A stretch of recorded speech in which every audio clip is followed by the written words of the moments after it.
Ok, alors bonjour, je m'appelle Khadinian, je suis enseignante, chercheur, surtout archéologue.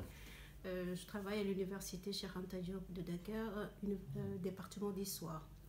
Je m'intéresse essentiellement à la relation qui existe entre la culture matérielle, mais également l'évolution biologique, génétique également des Homo sapiens.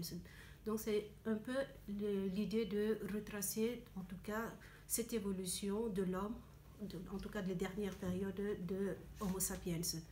Je travaille essentiellement sur la côte atlantique, donc on va sur le terrain pour recueillir des données qui relèvent de l'archéologie, c'est-à-dire l'industrie lithique, mais on va également analyser nos données à la lumière des résultats que nous avons dans le domaine génétique, mais également dans le domaine paléoclimatique.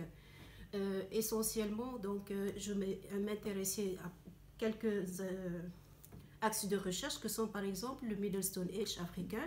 Comment est-ce que cette culture s'est diversifiée, comment est-ce qu'elle est diverse, elle s'est diversifiée dans le temps, également dans l'espace, et surtout me focaliser sur la côte atlantique, voir quel est le rôle des zones côtières dans un autre processus qui est le processus de dispersion des Homo sapiens.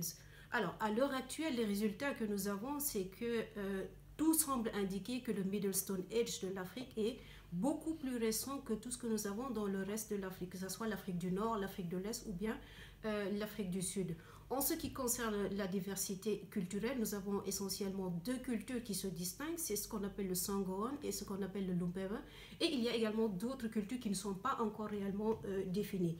Mais tout porte à croire que cette différence entre ces différentes cultures qui sont identifiées ne sont en réalité que des stratégies d'adaptation à des milieux environnementaux qui sont tout simplement différents.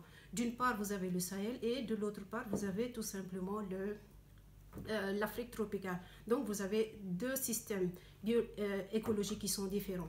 Maintenant, par rapport à cette date qui est récente pour ce qui concerne le Middle Stone Age de l'Afrique, nous avons 150 000 ans.